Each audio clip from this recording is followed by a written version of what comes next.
একদিন একটি জঙ্গলে এক বাঘ খুব ক্ষুধার্ত হয়ে ঘুরছিল। হঠাৎ সে একটি মোটা ছাগল দেখতে পেল। তারা দুজনেই একে অপরের সামনে এলো।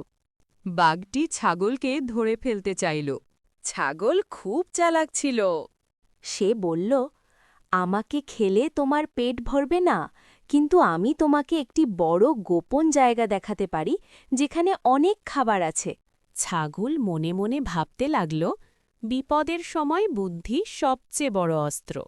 বাঘ ছাগলের কথাই বিশ্বাস করল এবং তারা দুজনেই সেই জায়গার দিকে রওনা দিল। আরে, কে কোথায় আছিস রে? গ্রামে বাঘ ঢুকেছে, জলদি আয় রে।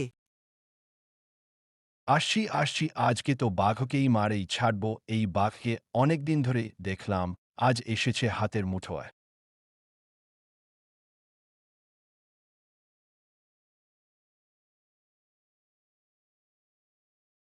বাবা গো, পালা রে! আজকে আমাকে মেরেই ফেলবে রে! পালা পালা!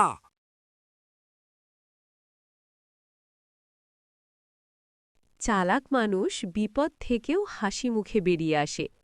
শেষ শিক্ষা: বুদ্ধি থাকলে বড় বিপদও সহজে এড়ানো যায়।